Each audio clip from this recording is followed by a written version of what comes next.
Ireland, England और Asian games के लिए टीम रवाना हो चुकी है। श्रेयस अय्यर टी20 टीम के कप्तान बनाए गए हैं। तिलक वर्मा को उप कप्तान बनाया गया। वैभव सूर्यवंशी और प्रिंस यादव टी20 में शामिल हो चुके हैं। वॉशिंगटन सुंदर और संजू टीम में शामिल हुए। रवि बिश्नोई और अभिषेक शर्मा भी टीम में शामिल किए गए। इसके अलावा शिवम दुबे, अर्शदीप सिंह भी टीम में शामिल हुए हैं। हर्षित राणा, मोहम्मद सिराज भी टीम का हिस्सा होंगे। ये बड़ी जानकारी आप तक पहुंचा रहे हैं।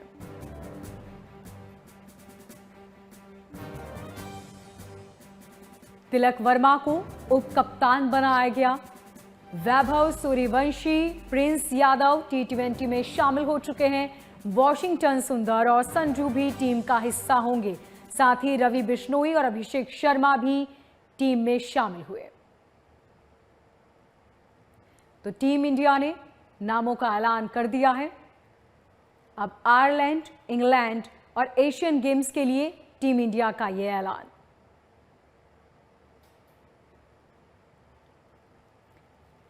ये बड़ी जानकारी आप तक पहुंचा रहे हैं। आपको बता दें कि आयरलैंड, इंग्लैंड और एशियन गेम्स के लिए टीम इंडिया का ऐलान हो चुका है, जिसमें ये तमाम खिलाड़ी शामिल होंगे।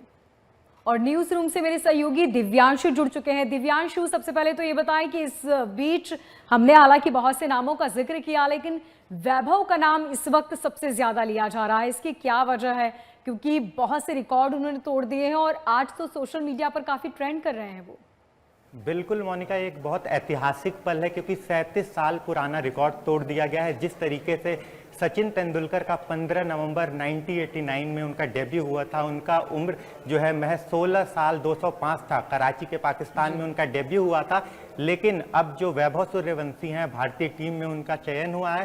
साथ ही साथ उनका डेब्यू आयरलैंड के खिलाफ जो है 5 जून को होने वाला है। उनकी उम्र 26 जून को जिस तरीके से डेब्यू होगा, उनकी उम्र महज 15 साल 105 दिन होगा। और कहीं ना कहीं ये एक ऐतिहासिक पल है क्योंकि वैभव सूर्यवंशी जिस तरीके से उनका परफॉर्मेंस रहा था आईपीएल में, जिस तरीके से उन्होंने ताबड़तोड़ बल्लेबाजी की थी, 33 रन में सेंचुरी बनाना, 16 गेंद में हाफ सेंचुरी बनाना, क्रिस गेल का ऐतिहासिक रिकॉर्ड तोड़ना, 72 छक्के आज तक किसी भी खिलाड़ी ने नहीं बनाया था आईपीएल में। जिस तरीके से उन्होंने तूफानी आगाज किया था, बुमराह जैसे घातक बल्लेबाज, हैजलवुड जैसे घातक बल्लेबाज, पैट कमिंस जैसे घातक बल्लेबाज को पहले ही गेंद पे फ्रंट फुट पे आके छक्का मारना कोई मामूली बात नहीं था। लेकिन 15 साल के इस बच्चे ने इसको कहीं ना कहीं आसान कर दिया और तमाम विश्व रिकॉर्ड बनाए, आईपीएल में तमाम ट्रॉफियां जीती, ऑरेंज कैप मिला। कहीं ना कहीं ये एक बहुत बड़ा ऐतिहासिक पल है भारतीय टीम के लिए। और चर्चाएं आईपीएल में ही आ गई थी कि वैभव सूर्यवंशी का कहीं ना कहीं भारतीय टीम में चयन होना पक्का है। और आज वो दिन आ गया है कि एशियन गेम्स जो जापान में होने वाला है, इंग्लैंड में जो टूर है, आयरलैंड में जो टूर है, कहीं ना कहीं उसमें वैभव सूर्यवंशी का चयन हो गया। और अब देखने लायक बात होगी किस तरीके से वैभव सूर्यवंशी का परफॉर्मेंस होने वाला है, क्योंकि भारत में अलग अलग मैदान में जिस तरीके से उनका परफॉर्मेंस रहा, अनेकों रिकॉर्ड उन्होंने बनाए, अनेकों धुआंधार तूफानी पारियां खेली और कहीं ना कहीं बड़े बड़े दिग्गज जो भारतीय टीम में विश्व क्रिकेट में लंबे समय से खेल रहे हैं, उनके रिकॉर्ड तोड़ना, यूनिवर्स बॉस क्रिस गेल का रिकॉर्ड तोड़ना कोई मामूली बात नहीं था। 2012 में उन्होंने जिस तरीके से एक मैच में 59 छक्के मारे थे, एक सीजन में, माफी चाहूंगा, 59 छक्के मारे थे, वो रिकॉर्ड किसी ने नहीं तोड़ पाया था जिस तरीके से वैभव सूर्यवंशी ने तोड़ा। 72 छक्के जड़ के कहीं ना कहीं बहुत बड़ी बात है और उसी का नतीजा है कि उनका चयन भारतीय टीम में हुआ है। बिल्कुल ठीक कहा दिव्यांशु आपने। और वैभव ने यह भी साबित कर दिया है कि अगर मन में जज्बा हो तो उम्र बिल्कुल मायने नहीं रखती। इतनी कम उम्र में जो इस उम्र के जो बच्चे हैं, जो बहुत ज्यादा जिनका खेलों में रुझान होता है, अब वैभव उनके लिए भी एक प्रेरणा बनकर उभरे हैं।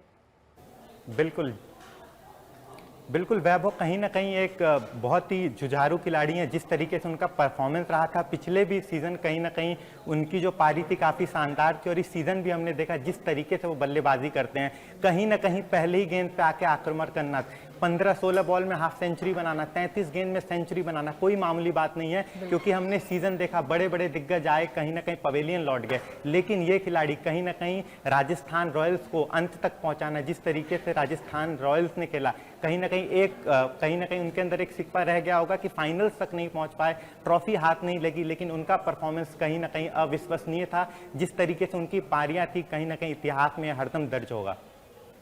बिल्कुल ठीक कहा, लेकिन दिव्यांशु एक सवाल जो बार बार मेरे जहन में आ रहा है कि सूर्य कुमार का क्या होगा भविष्य, क्योंकि टीम इंडिया से वो बाहर हो चुके हैं।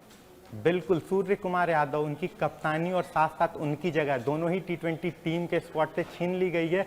जिस तरीके से उनका परफॉर्मेंस था, कहीं ना कहीं आईपीएल में हमने देखा, जब उनको कप्तानी मिली मुंबई इंडियंस की, जब बीच में हार्दिक पांड्या टीम से बाहर थे, तो ना तो कप्तानी अच्छी थी, ना तो उनका फॉर्म अच्छा था। अभी जो है मुंबई में डोमेस्टिक लीग्स चल रहे हैं, उसमें भी उनका परफॉर्मेंस बेहद ही शर्मनाक था। 2 दिन पहले 6 गेंद में 4 रन बनाए, तो कहीं ना कहीं परफॉर्मेंस ना अच्छा होना, और दूसरी ओर पंजाब के टीम के खिलाड़ी कप्तान श्रेयस अय्यर का performance, back to back perform करना, लास्ट ईयर टीम को फाइनल में ले जाना, इस ईयर टीम के लिए लगातार परफॉर्म करना, तो उनकी जगह बननी तय थी। और खबरें भी आ रही थी कि उनको कप्तान बनाया जाएगा, और आज वो दिन आ गया कि उनको कप्तान बना दिया गया।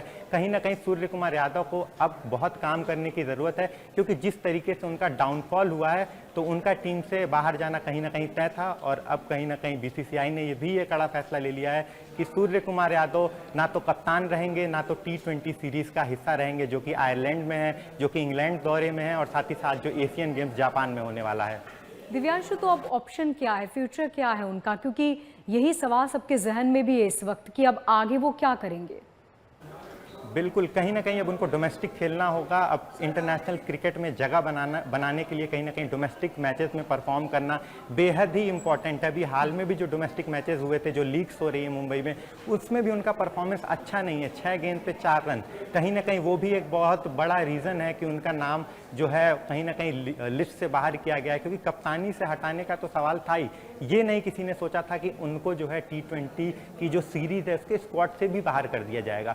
जो परफॉर्मेंस है कहीं ना कहीं उसका ये नतीजा रहा कि उनको टीम से बाहर किया गया। और मुझे लगता है कि अगर वो कंसिस्टेंट नहीं होंगे, अच्छा परफॉर्म नहीं करेंगे, क्योंकि वो 4 नंबर पर बल्लेबाजी करने आते हैं और श्रेयस अय्यर को टीम में जगह दी गई है। अगर श्रेयस अय्यर भी 4 नंबर पर बल्लेबाजी करते हैं तो दोनों में से कोई एक ही खिलाड़ी की जगह टीम में बनती थी। और जिस तरीके से श्रेयस अय्यर का परफॉर्मेंस है और जिस तरीके से लास्ट ईयर उन्होंने पंजाब को फाइनल में खिलाया, तो आलोचनाएं हो रही थी कि उनको क्यों टीम में नहीं लिया जा रहा है। और अब कहीं ना कहीं आलोचनाएं जो हो रही थी, बीसीसीआई को फैसला लेना पड़ा, उनको कप्तान बनाना पड़ा, और उनका टीम में आना कहीं ना कहीं ये सिद्ध कर देता है कि वैभव सूर्यवंशी को बाहर जाना पड़ेगा, क्योंकि दोनों ही खिलाड़ी 4 नंबर पर बल्लेबाजी करते हैं। ठीक दिव्यांशु, बहुत शुक्रिया तमाम जानकारी के लिए।